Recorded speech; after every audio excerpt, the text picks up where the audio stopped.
હરે હરે રામ રામ રામ રામ હરે હરે. હરે Krishna everyone, સ્વાગત છે તમારું બધાનું ઇસ્કોન મેંગલુરુ શ્રી શ્રી રાધા ગોવિંદ ટેમ્પલ નંતુર તરફથી તમારું બધાનું હાર્દિક સ્વાગત છે. મને ખૂબ જ આનંદ થાય છે કે તમે બધા એ જ ઉત્સાહ અને એ જ ધૈર્ય સાથે આજે લેવલ 132મી બેચ અને ચોથા અધ્યાયની ચર્ચા કરવા માટે મારી સાથે જોડાઈ ચૂક્યા છો. હરે કૃષ્ણ પ્રભુજી, દંડવત પ્રણામ. હરે કૃષ્ણ, દંડવત પ્રણામ માતાજી, વેલકમ. તો સ્લાઇડ વિઝિબલ છે ને? હરે કૃષ્ણ. હરે કૃષ્ણ વિઝિબલ. હા પ્રભુજી. હરે કૃષ્ણ પ્રભુજી. Thank you. શરૂઆત કરીએ. શ્રી શ્રી હરે રાધા કૃષ્ણ ગોવિંદજીના પ્રભુજી. ચરણોમાં વંદન કરીએ આપણે. હરે અને કૃષ્ણ. ભગવાનના શાશ્વત ભક્ત અર્જુન મહારાજના ચરણોમાં વંદન કરીએ. શ્રી પ્રભુપાદજી જય પતાકા સ્વામીજી મહારાજ પરમ પૂજ્યના મની સદાજ પ્રભુજીના ચરણોમાં વંદન કરીએ. મંગલાચરણથી આપણે શરૂઆત કરીએ. ઓમ અજ્ઞાનતિમિરાન્ધસ્ય જ્ઞાનાજન શલાકયા ચક્ષુરુન્મિલિતમ યેન તસ્મૈ શ્રી ગુરુવે નમઃ. શ્રી ચૈતન્ય મનોભીષ્ટમ સ્થાપિતમ યેન ભૂતલે સ્વયં રૂપ કદા મહ્યમ દદાતિ સ્વપદાન્તિકમ. વંદેહમ શ્રી ગુરુમ શ્રીયુતાપદકમલમ શ્રી ગુરુન વૈષ્ણવાંશ્ચ શ્રી રૂપમ સાગર જાતમ સહન રઘુનાથાન્વિતમ તમ સજીવમ સાદ્વૈતમ સાવધૂતમ પરિજન સહિતમ કૃષ્ણ ચૈતન્ય દેવમ શ્રી રાધા કૃષ્ણ પાદાન સહગણ લલિતા શ્રી વિશાખાન્વિતાંશ્ચ હે કૃષ્ણ કરુણા સિંધુ દીનબંધુ જગતપતે ગોપેશ ગોપિકા કાંત રાધાકાંત નમસ્તુતે. તપ્ત કાંચન ગૌરાંગી શ્રી રાધે વૃંદાવનેશ્વરી વૃષભાનુ સુતે દેવી પ્રણમામિ હરિ પ્રિય. વાંછા કલ્પતરુભ્યશ્ચ કૃપા સિંધુભ્ય એવ ચ પતિતાનાં પાવનેભ્યો વૈષ્ણવેભ્યો નમો નમઃ. અનંત અનંત કોટિ વૈષ્ણવ की जय. शिला प्रभुपाद की जय. ग्रंथराज श्रीमद् भागवतम भगवद गीता चैतन्य चरितामृत की जय. सद्गुरुदेव की जय. नमो विष्णुपादाय कृष्ण पृष्ठाय भूतले श्रीमते भक्ति वेदांत स्वामिनिति नामिने. नमस्ते सरस्वती देवी गौरवाणी प्रचारिणे निर्विशेष शून्यवादी पाश्चात्य देश तारिणे. जय श्री कृष्ण चैतन्य प्रभु नित्यानंद श्री अद्वैत गदाधर श्रीवासादि गौर भक्त वृंद.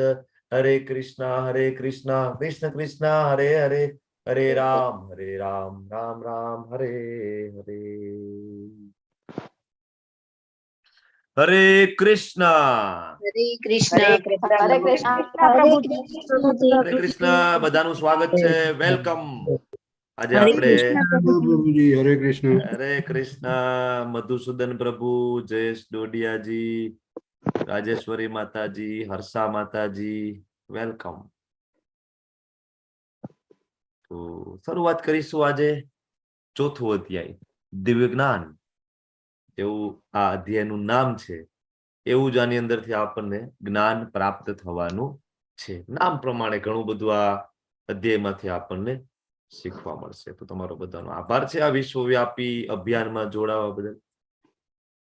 તો આ અધ્યાયને 6 અલગ અલગ વિભાગની અંદર વિભાજિત કરી શકાય છે. જેનું માઇક ચાલુ હોય પ્લીઝ તમે મ્યુટ કરી દેજો. તો શરૂઆત કરીશું આપણે ભગવદ ગીતાના ઇતિહાસથી. બરાબર. તો બજારમાં ઉપલબ્ધ ઘણી બધી ગીતા છે. તમને બધાને ખબર છે કે અલગ અલગ ભાષ્યો કેટલા બધા લખેલા છે એના ઉપર. તો તમારા બધાને મારો પ્રશ્ન છે કે ભાઈ કઈ ગીતા એપ્રોપ્રાઇટ છે, કઈ ગીતા એમાંથી યોગ્ય છે, કે જેમાં એક્ઝેક્ટ ભગવાન જે કહેવા માંગે છે એ ભાવાર્થ અને એ અનુવાદ આપણને આપે છે. એ કઈ ગીતા છે? તમે એડ્રેસ કરી શકો છો અથવા તો તમે ચેટ બોક્સમાં ટાઈપ કરી શકો છો. Prabhuji, Bhagavad Gita Bhagavad Gita as it is. As it is. Bhagavad Gita યથારૂપ. બીજું કોઈને એડ કરવું છે? શું કામ Bhagavad Gita as it is? કારણ શું? એમાં બધા કોઈ મોડિફિકેશન નથી, એઝ ઇટ ઇઝ છે જે ભગવાન કીધું છે. ઇટ ઇઝ છે. વિદ્યા માતાજી કહે છે. શબ્દાર્થની સાથે બી તાત્પર્ય બધું ડિટેલમાં સમજાવ્યું છે, જે આપણને ઉદાહરણો સાથે સમજાવ્યું છે, જેથી આપણને ગળે ઉતરે ને સાચું માનવાની આપણે પ્રયત્ન એના માટે આપણે એન્કરેજ થઈએ. યસ. બોલો બીજા કોઈને કઈ એડ કરવું છે હજી? Y Hare should Krishna prefer પ્રભુ. Bhagavad Gita યથારૂપ. Yes, Hare please. Krishna. એ હરે કૃષ્ણ. પરંપરાથી ઉતરી આવેલું છે. ખૂબ જ અને મહત્વનું છે. મારે જ કેવું હતું કે ગુરુ પરંપરાથી ચાલ્યું આવ્યું છે ગુરુ as it is. શિષ્ય પરંપરામાંથી આવતી ભગવદ ગીતા છે. As it is. આ મોના 5000 માતાજી. વર્ષ 5000 વર્ષ પહેલા જે કૃષ્ણ ભગવાને અર્જુનને જ્ઞાન આપ્યું હતું એ જ જ્ઞાન અત્યારની પ્રભુપાદની ગીતામાં આપેલું છે. તેમાં કઈ પણ ફેરફાર કરવામાં આવ્યો નથી એમ. હરી બોલ. યસ, ગીતા માતાજી. એક્ઝેક્ટ. ખૂબ સરસ. તો ભગવદ ગીતાનું નામ છે આપણી ભગવદ ગીતા યથારૂપ, Bhagavad Gita as it is. જેવું કૃષ્ણજી આપણને કહેવા માંગે છે as it is Shrila Prabhupadji આપણને આપી રહ્યા છે. કોઈ પોતાનું એમાં જ્ઞાન ઉમેરી અને આપતા નથી. તમે બીજી બધી ભગવદ ગીતા ઉપાડી લો, આખી ભગવદ ગીતા વાંચો, તમને સમજાશે નહીં કે આખી ભગવદ ગીતાનો સાર છે ભગવત શરણાગતિ છે. આખી ભગવદ ગીતાનો સાર છે એ કૃષ્ણ ભક્તિ છે. આખી ભગવદ ગીતાનો સાર છે એ હરિનું નામ છે. બાકી બધી ભગવદ ગીતા ઉપાડી લો, ઘણા બધા સંપ્રદાયો ભગવદ ગીતા વાંચે પણ છે, ભગવદ ગીતાને ઉત્તમ પણ સમજે છે, પણ ભગવાનને સાઇડલાઈન કરે છે.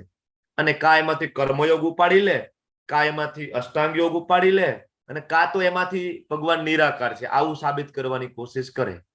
તો શ્લોક બધાની અંદર 700 છે, પણ શ્લોકનો જે અનુવાદ આપેલો છે એ બધાએ પોતાની રીતના સ્વાર્થ પ્રેરિત ભાષ્ય આપેલું છે કે ભાઈ પોતે કઈ રીતના હાઇલાઇટ થાય છે, ભગવાન શું કે છે એ નહીં, પોતાને ગમતો વિષય શું છે એમાંથી એ ઉપાડી લેવાનો.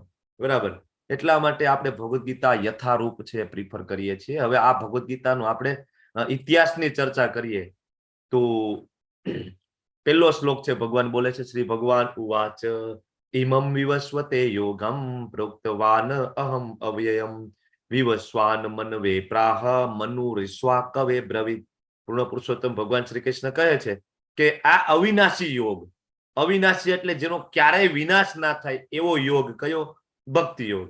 એનું વિજ્ઞાન એટલે કયું તો કે ભગવદ ગીતા. બરાબર. આનો ઉપદેશ મેં સૌ પ્રથમ કોને આપ્યો છે તો કે સૂર્યદેવી વસવાનને. સૌ પ્રથમ કોને? સૂર્યદેવી વસવાને. આપણને એમ થાય કે ભગવાને સૌ પ્રથમ ભગવદ ગીતા કોને કીધી છે? અર્જુનને. પણ અહીંયા તો પેલા શ્લોકની અંદર એમ કે છે કે ભાઈ મેં પેલા તો સૂર્યદેવ વિવસ્વાનને આપ્યો છે, પછી વિવસ્વાને માનવોના પિતા મનુને આપ્યો, અને મનુએ એ જ ઉપદેશ છે એ ઈક્ષ્વાકુ મહારાજને આપ્યો. ઈક્ષ્વાકુ મહારાજ કોણ છે? ઈક્ષ્વાકુ રાજા કોણ છે? બોલો. ભગવાન શ્રી રામના પૂર્વજ. ભગવાન શ્રી રામ જે વંશમાં આવે છે, પ્રભુ શ્રી રામ એના વંશજ છે. બરાબર. એના પૂર્વજ છે ઈક્ષ્વાકુ મહારાજ છે. બરાબર. પ્રભુ શ્રી રામ એ વંશમાં અવતરિત થયા હતા, પ્રગટ થયા હતા. તો એ ઈક્ષ્વાકુ મહારાજના. તમને બધાને એમ થાય કે ભાઈ અમારે તો ભગવદ ગીતા શીખવાની છે ને આ બધું શું અહીંયા વંશાવલી બધી ચાલુ કરી છે. ખૂબ જ ઇમ્પોર્ટન્ટ છે પરંપરા જાણવી. મેં તમને પહેલા દિવસે પણ કીધું હતું ડે 0માં કે ગુરુ શિષ્ય પરંપરા જાણવી એ ખૂબ જ ઇમ્પોર્ટન્ટ છે, ખૂબ જ ઇમ્પોર્ટન્ટ છે. જ્યારે ભગવાન શ્લોક બોલે છે ત્યારે શ્રી ભગવાન ઉવાચ આવે છે. આપણે બીજા અધ્યાયમાં ચર્ચા કરી. બરાબર. તમે મને શોર્ટમાં કહી દો કે ભગવાનને સાક્ષાત્કાર કરવાના 3 તબક્કા કયા શ્રીમદ ભાગવતમમાં આપે છે? કયા તબક્કા છે ભગવાનને સાક્ષાત્કાર કરવાના? બોલો પ્રભુજી. નવા પાર્ટિસિપન્ટ કોઈ એડ્રેસ કરે છે? નહીતર પછી તમે બોલી જાઓ. બોલો. સીએ હિરેન અસારા, સીએ વિજયા માતાજી.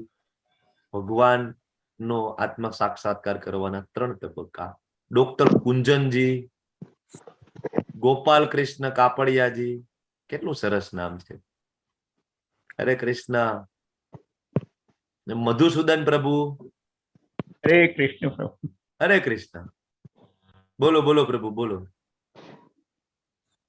બોલું પ્રભુજી. હા તમે બોલી જાઓ. ચલો. બ્રહ્મ પરમાત્મા ભગવાન.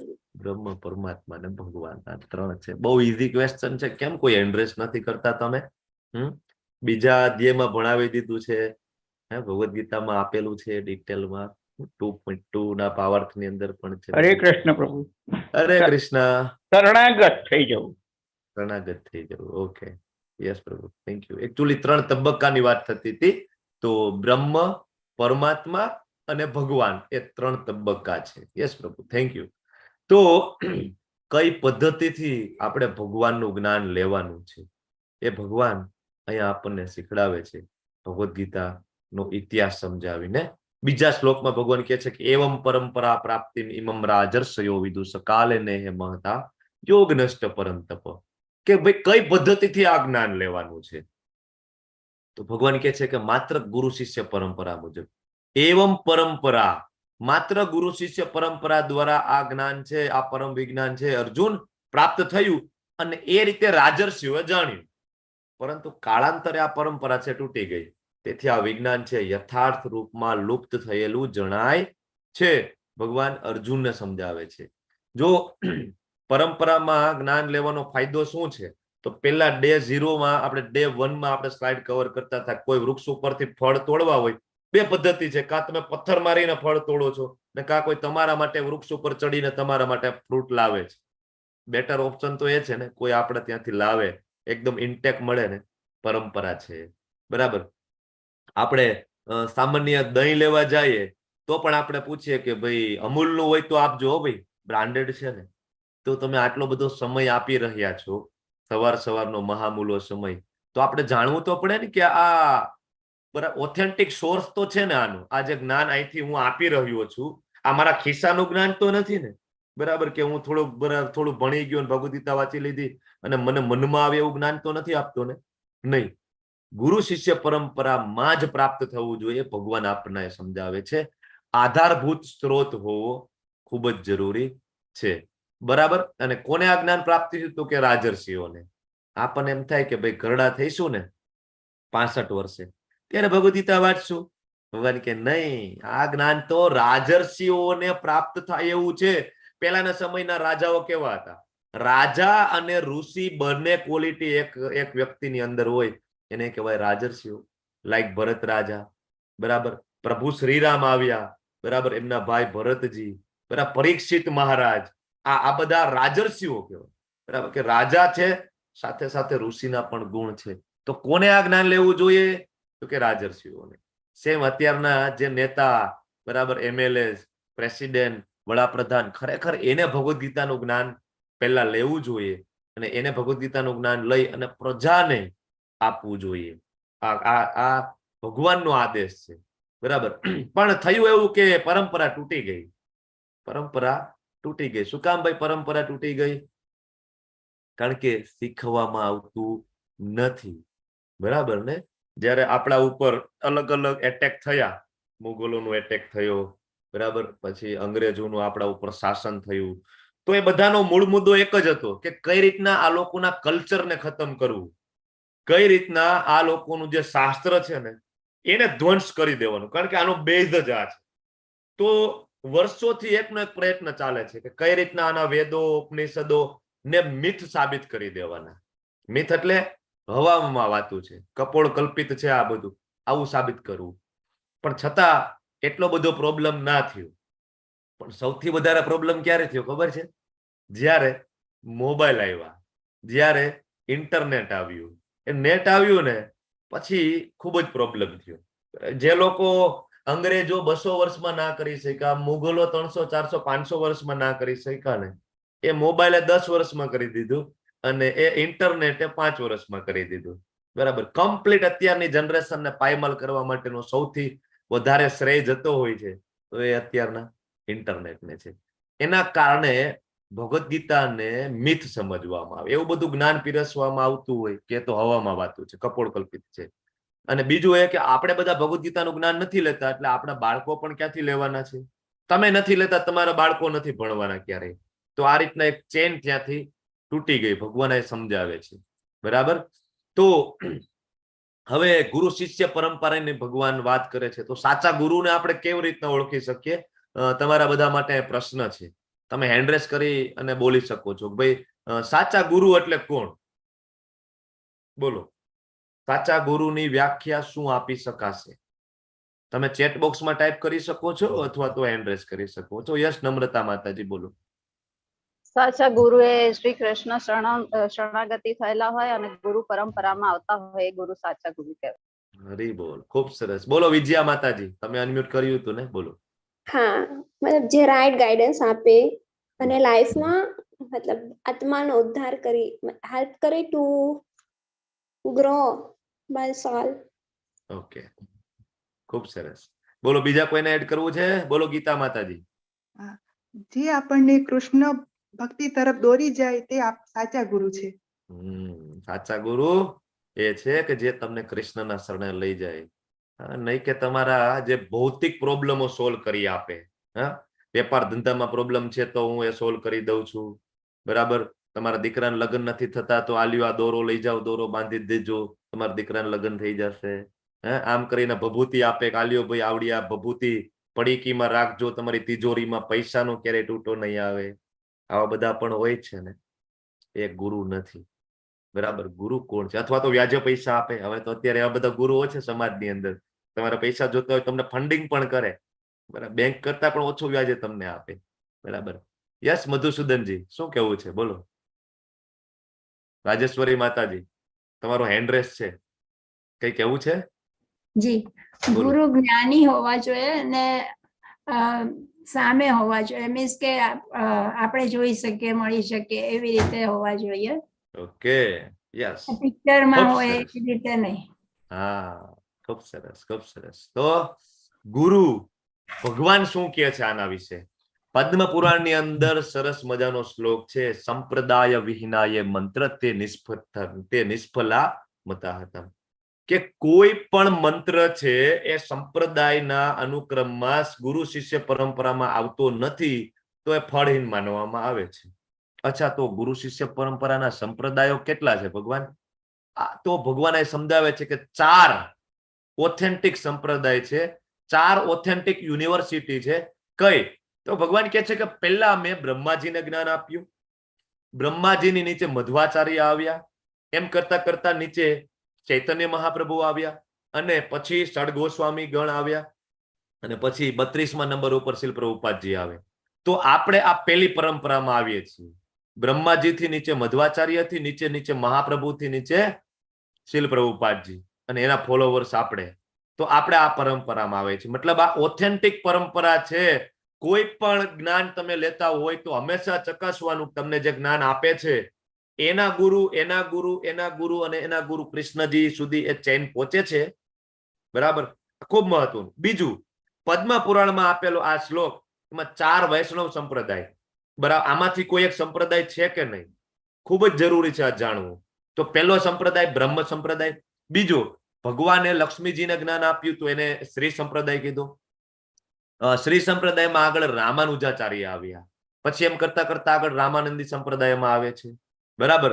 ત્રીજું તો કે લોર્ડ શિવ, એટલે કે ભગવાન મહાદેવ, શિવજીને ભગવાન કૃષ્ણએ જ્ઞાન આપ્યું, અને શિવજી નો જે સંપ્રદાય રુદ્ર સંપ્રદાય કહેવાય છે.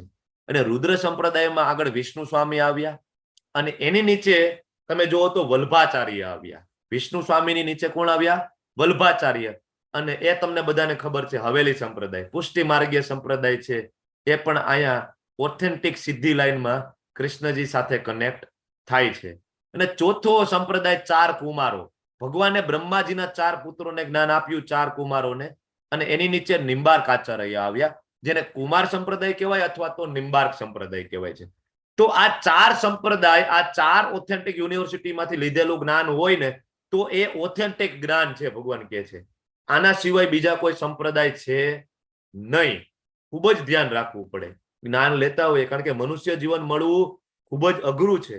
જો આ વખતે આપણે ડિવાઇડેડ થઈ ગયા, બાયફર્કેટ થઈ ગયા, અને કોઈ એવા સંપ્રદાયમાંથી જ્ઞાન લેવાનું ચાલુ કરી દીધું કે જે ઓથેન્ટિક નથી, તો ફસાઈ જઈશું આપણે, કારણ કે એમાંથી યથારૂપ જ્ઞાન પ્રાપ્ત થશે નહીં. ભગવાન એઝ ઇટ ઇઝ કહે છે ને એ મળશે નહીં. એટલે સંપ્રદાયમાં જોડાવું જરૂરી છે. ભગવાન અહીં કહે છે કે દીક્ષા લેવી જરૂરી છે. તમારે ડોક્ટર બનવું હોય તો તમારે મેડિકલ કોલેજમાં એડમિશન લેવું પડે કે ના લેવું પડે? કે પછી તમે ઘરે બેઠા વગર એડમિશન ડોક્ટર બની શકો છો? નહીં ને. તો એડમિશન લેવું પડે, MBBS કરવા જવું પડે, એનું તમારે ગહન સ્ટડી કરવું પડે, પછી તમે ડોક્ટર બની શકો છો ને. સેમ ભગવાનના ધામમાં જવું હોય તો આ 4 ઓથેન્ટિક યુનિવર્સિટી છે તમારી સામે. આ યુનિવર્સિટીમાં એડમિશન લેવું પડે, મતલબ કે દીક્ષા લેવી પડે, ત્યાંથી ગહન સ્ટડી કરવો પડે, અને તો જ એ પરંપરામાં થઈને આપણે કૃષ્ણજી સાથે આપણે પહોંચી શકીએ છીએ, બરાબર. તો આ આપણી પરંપરા છે. બરાબર. આપણા સંપ્રદાયનું નામ છે બ્રહ્મ મધ્વ ગોળીય સંપ્રદાય. બ્રહ્માજીની નીચે મધ્વાચાર્ય આવ્યા એટલે બ્રહ્મ સંપ્રદાયનું નામ થયું બ્રહ્મ મધ્વ સંપ્રદાય અથવા મધ્વ સંપ્રદાય. પછી બ્રહ્મ મધ્વ ગોળીય પ્રદેશ એટલે જે બંગાળ સાઈડનો જે પ્રદેશ છે ને ગોળીય પ્રદેશ કહેવામાં આવે છે. તો બ્રહ્મ મધ્વ ગોળીય સંપ્રદાય એ આપણા ઇસ્કોન સંપ્રદાયનું ખરેખર નામ છે. બ્રહ્મ મધ્વ ગોળીય સંપ્રદાયમાં શ્રીલ પ્રભુપાદજી 32મા નંબર ઉપર આવે છે. એમના ગુરુજી તમે જો બરાબર, તો મહાપ્રભુજી આવે, ચૈતન્ય મહાપ્રભુ આવે. મહાપ્રભુથી આગળ આપણે જઈએ તો નારદજી આવે, અને નારદજીથી આગળ જઈએ તો બ્રહ્માજી, અને છેલ્લે કૃષ્ણજી. તો આ ઓથેન્ટિક પરંપરા છે, આમાંથી જ જ્ઞાન લેવું જોઈએ. બરાબર. અને આપણી પરંપરામાં સડ ગોસ્વામીઓ આવે છે, જે તમે અત્યારે વૃંદાવન જોઈ રહ્યા છો. એ વૃંદાવનની બધી જ લીલા સ્થળીઓના તમે દર્શન કરી રહ્યા છો.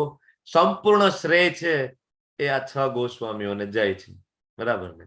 તો એ આપણી પરંપરામાં આવે છે. આપણે ગર્વ થવો જોઈએ કે આવી સરસ પરંપરામાં આપણે બધા છીએ. બરાબર. હવે આ ભગવદ્ ગીતાને સમજવાની લાયકાત શું છે એ ભગવાન અહીંયા કહે છે કે ભાઈ કોણ ભગવદ્ ગીતાનું જ્ઞાન લઈ શકે છે, કોને ભગવદ્ ગીતાનું જ્ઞાન સમજાશે. બરાબર. તો ભગવાન શું કે છે? સ એવાય મયા તેજ્ય યોગ પ્રોક્ત પુરાતન ભક્તો અસી મે સખા ચેતી રહસ્યમ એદ ઉત્તમમ. ભક્તો અસી મે સખા ચેતી, કે ભાઈ આ જે પુરાતન પ્રાચીન યોગ છે, પરમેશ્વર સાથેનું સંબંધનું જે વિજ્ઞાન છે, હું તને કહી રહ્યો છું. કારણ શું છે? તો કે તું ભક્તો અસી મે સખા ચેતી છે, તું મારો ભક્ત છે ને તું મારો મિત્ર છે. તેથી આ વિજ્ઞાનના દિવ્ય રહસ્યને તું સમજી શકીશ. ભગવાન અર્જુનને સર્ટિફિકેટ આપે છે કે અર્જુન તું મારો મિત્ર છે, તું મારો સખા છે, તું મારો ભક્ત છે. હું તને એટલા માટે કહું છું કે તું મારો મિત્ર છે. અને એટલે આ તું રહસ્યમ એદત ઉત્તમમ, આ જે ઉત્તમ રહસ્ય છે, તમ એટલે અંધકારમાંથી બહાર કાઢનારું આ જે જ્ઞાન છે, હું તને એટલા માટે આપું છું અર્જુન કે તું મારો ભક્ત ને તું મારો મિત્ર છે. તો આના ઉપરથી ખબર પડે કે ગીતાને સમજવાની લાયકાત શું છે. તમે કૃષ્ણના ભક્ત હોવા જોઈએ, તમે કૃષ્ણના મિત્ર બનવાની કોશિશ કરતા હોવા જોઈએ, દાસ બનવાની કોશિશ કરતા હોવા જોઈએ, અને તમે કૃષ્ણને પણ તમારા પરમ મિત્ર માનતા હોવા જોઈએ. તો જ ભગવદ્ ગીતા તમે સમજી શકો છો. બીજો કોઈ જ રસ્તો નથી. તમને એમ થાય કે હું બહુ ભણેલ ગણેલ છું, ડોક્ટર છું, એન્જિનિયર છું, બરાબર, અને હું ભગવદ્ ગીતા વાંચીને સમજી લઈશ. નહીં, એ શક્ય નથી. બરાબર. હવે પેલા શ્લોકમાં ભગવાને કીધું, શું કીધું? કે ભાઈ આ જ્ઞાન છે મેં પેલા સૂર્યદેવ વિવસ્વાનને આપ્યું, પછી તો કે માનવોના પિતા મનુને આપ્યું, પછી તો કે મેં ઈશ્વાકુને આપ્યું. હવે આપણે હોય તો આપણને પ્રશ્ન થાય કે નહીં? શું પ્રશ્ન થાય આપણને? બોલો, શું પ્રશ્ન થવો જોઈએ એ શ્લોક ઉપરથી? હરે કૃષ્ણ. કૃષ્ણજી એમ કે છે કે આ જ્ઞાન મેં સૂર્યદેવ વિવસ્વાનને આપ્યું, માનવોના પિતા મનુને એમને આપ્યું, મનુએ ઈશ્વાકુને આપ્યું. તો શું પ્રશ્ન થવો જોઈએ આપણને? કેવી રીતે આપ્યું? કેવી રીતે આપ્યું? પછી અને ગીતા ક્યારથી છે એનો પ્રશ્ન થાય. હા, હવે જે લોકો રિપીટર છે એને તો ખ્યાલ છે, પણ જે લોકો પહેલી વખત અહીં લેવલ 1 માં જોડાયેલા છે એ બધાના મનમાં પ્રશ્ન થાય કે કૃષ્ણ તો દ્વાપર યુગમાં આવ્યા, હમણાં 5000 વર્ષ પહેલા, અને સૂર્યદેવ વિવસ્વાન અને ઈશ્વાકુ મહારાજ છે એ તો રામના પણ પૂર્વજ છે, અને પ્રભુ શ્રી રામ તો ત્રેતા યુગમાં થઈ ગયા. ત્રેતા યુગ તો દ્વાપર યુગ પહેલા આવે.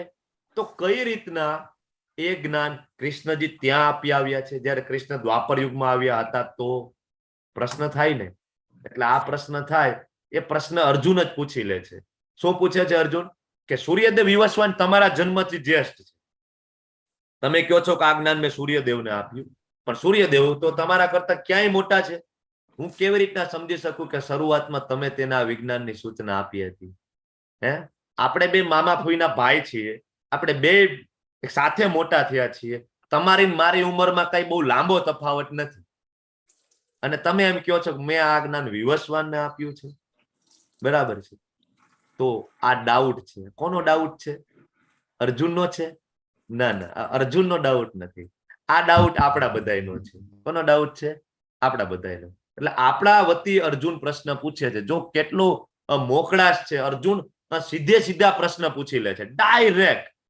તમે કીધું છે તું થોડો માની લઉં. તમે મને પ્રૂફ આપો ભાઈ, મને સમજાવો ક્યારે તમે વિવસ્વાનને આપ્યું છે આ બધું જ્ઞાન, સમજાવો. બરાબર. બાકી બીજા બધા ગ્રંથો છે ને વન વે છે.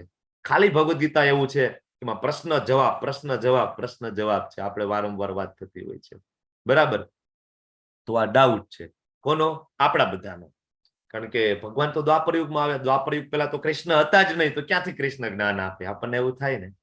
હું તમને એમ કહું કે ભગવાનના જેટલા અવતારો છે, પછી એ પ્રભુ શ્રીરામ હોય, પછી એ નરસિંહદેવ હોય, પછી એ વામન અવતાર હોય, પરશુરામ હોય, એ બધા જ કૃષ્ણના અવતાર છે. હું તમને એવું કહું તો તમને મગજમાં થોડો ડાઉટ આવે ને કે ભાઈ અમે તો ભાઈ એવું સાંભળ્યું છે કે બધા વિષ્ણુના અવતાર છે અને કૃષ્ણ છે એ વિષ્ણુમાંથી આવે છે. અમે તો અત્યાર સુધી એ જ વાંચ્યું છે, બધાએ આવું જ અમને જ્ઞાન આપ્યું છે. બરાબર. એટલે આપણો ડાઉટ છે. તો હવે એ ડાઉટ છે એ ક્લિયર કરશે. બરાબર. અર્જુન પૂછે છે કેવી રીતના હું માની લઉં તમે મારા સમકાલીન છો? તો ગીતા કેટલા વર્ષ પહેલા ભગવાન દ્વારા બોલવામાં આવી હતી? બોલો, ચેટ બોક્સમાં ટાઈપ કરો.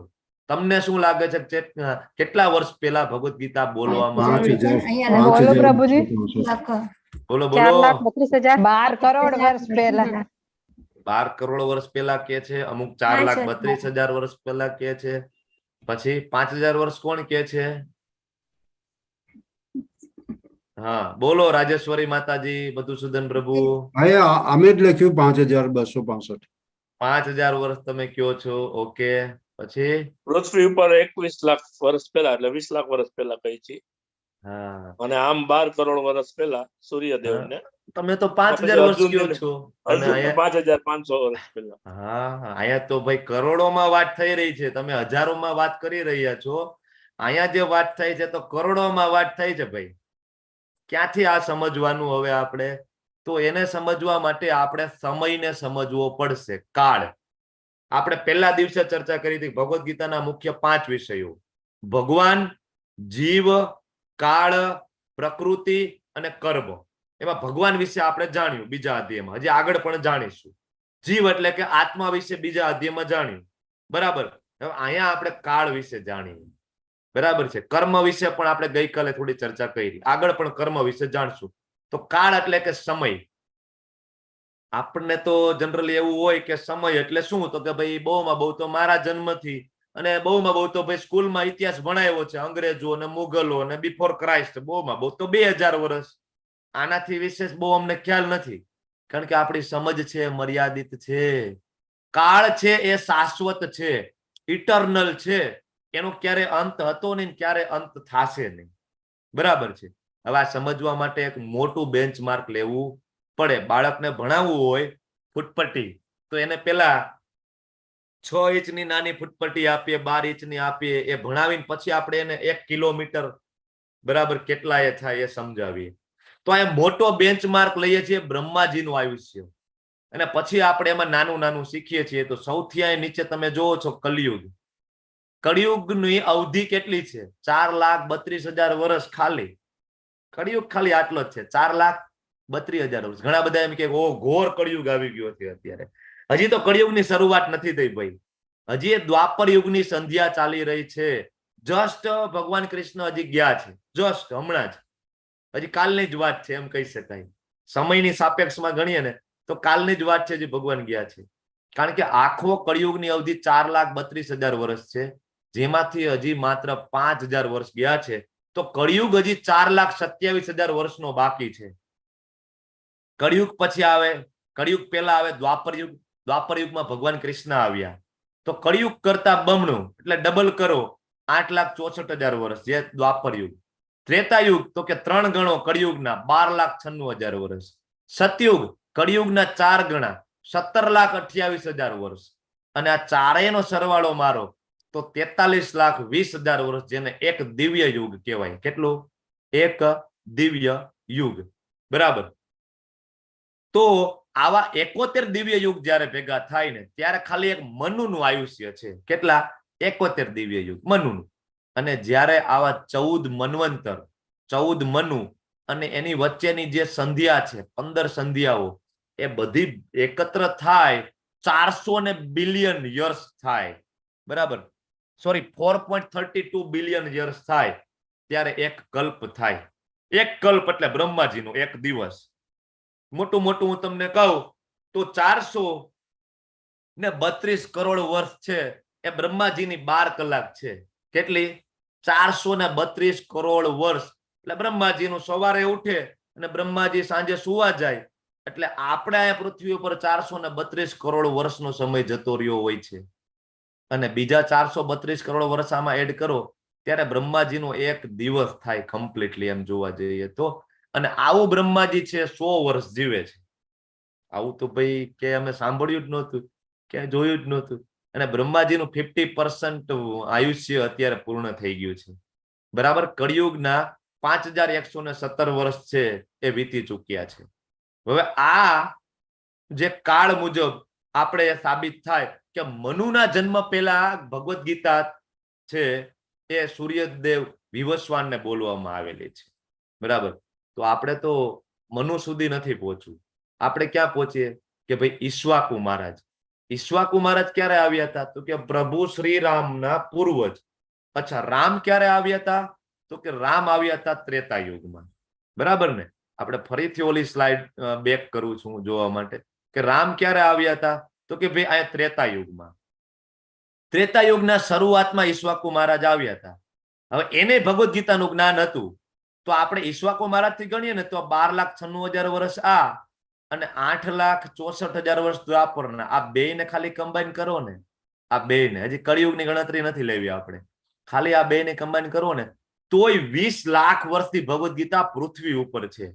આપણે મનુને ગણતરીમાં નથી લીધા, ઈશ્વકુ મહારાજને ગણતરીમાં લઈએ ને તો એ 20 લાખ વર્ષથી ભગવદ ગીતા આ પૃથ્વી ઉપર છે. બ્રહ્માજીની 1 સેકન્ડ થાય ને ત્યારે આપણા 1 લાખ વર્ષ અહીંયા વીતી જાય.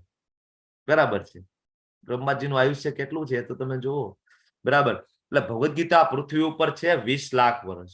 તમને એમ થાય કે આ બધું ક્યાંથી ઉપાડી આવ્યા છો? આ બધું આના કઈ શાસ્ત્રોક રેફરન્સ છે? તો અહીંયા ઉપર મહાભારતનો શ્લોક છે, શાંતિ પર્વ 348.51 ને 52 જે શ્લોક છે ને ત્યાંથી આ રેફરન્સ લઈ અને આ પીપીટી તમારા માટે તૈયાર કરવામાં આવી છે. તો આ થઈ ગયું પૃથ્વી ઉપર ક્યારથી ભગવદ ગીતા છે એ 20 લાખ વર્ષથી. હવે તમને કોઈ પૂછે ને તો કહેજો કે 20 લાખ વર્ષથી પૃથ્વી ઉપર છે. અને વિવસ્વાન દેવને જયારે કહેવામાં આવી ને એ વાતને 12 કરોડ વર્ષ વીતી ગયા છે. કેટલા? 12 કરોડ વર્ષ. અને એવું નથી કે વિવસ્વાનને કીધી ત્યારથી ભગવદ ગીતા છે. નહીં, ભગવદ ગીતા એની પહેલા છે. કારણ કે ભગવાને એમ કીધું છે કે આ અવિનાશી યોગ છે.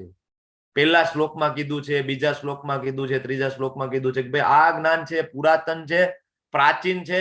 ભગવાન જેટલા આદિ અને અનંત છે ભગવદ ગીતા એટલી જ આદિ છે. બરાબર. એટલે હવે કોઈ પૂછે ને ભગવદ ગીતા કેટલી જૂની છે, ભગવદ ગીતા ક્યારથી છે, તો કહેવાનું કે પૃથ્વી ઉપર 20 લાખ વર્ષ છે. વિવસ્વાન દેવને આપેલી 12 કરોડ વર્ષ પહેલા અને ભગવદ ગીતા છે એ તો આદિ અને અનાદિ છે. એવો કોઈ સમય નહોતો જયારે ભગવદ ગીતા નહોતી. બરાબર છે. તો હવે ભગવાન આગળ બોલે છે, અર્જુનને સમજાવે છે કે ભાઈ બહુનેમે વ્યતીતાની જન્માની તવ ચાર્જુન તાની અહમ વેદ સર્વાણી ન ત્વમ વેત પરંતપ. ભગવાન અર્જુનને કીધું કે અર્જુન તારા ને મારા અનેક જન્મ થઈ ગયા છે, હું એ બધા યાદ રાખી શકું છું. હે પરંતપ, તું એને યાદ રાખી શકતો નથી, તને એ યાદ રહે નહીં. તો આપણે પણ યાદ રાખવાનું છે કે આપણા બધાના અનંત જન્મો થઈ ગયા છે. એવું નથી કે ભાઈ આ મારો પહેલો જન્મ છે કે તમારો પહેલો જન્મ છે. અનંત જન્મોથી અસંખ્ય યોનિઓમાં ફરતા ફરતા ફરતા ફરતા ફરતા આજે અહીંયા મનુષ્ય જન્મ લઈ અને આ ભગવદ ગીતાના લેવલ 1 ના ક્લાસમાં આપણે બધા જોડાણા છીએ. બહુ મોટી જર્ની કરીને આપણે બધા અહીંયા આવ્યા છીએ, બહુ મોટી મુસાફરી કરીને. તો હવે આ ચાન્સ જવો ન જોઈએ. આ વખતે તો શ્યોર શોટ આપણો ગોલોક વૃંદાવન ધામ હોવું જોઈએ કે આ વખતે તો ધામમાં જઈશું. હવે બહુ થઈ ગયું ભાઈ, બહુ મુસાફરી થઈ ગઈ અલગ અલગ યોનિઓમાં ફરવાની. તો ભગવાન અર્જુનને કહે છે તારા ને મારા અનેક જન્મ થઈ ગયા છે, તું યાદ નથી રાખી શકતો. મતલબ આપણે યાદ રાખી શકતા નથી, પણ ભગવાન કહે છે મને બધા મારા જન્મો યાદ છે. ખરેખર ભગવાનનો જન્મ જ ના કહેવાય, ભગવાનનું પ્રાગટ્ય કહેવાય.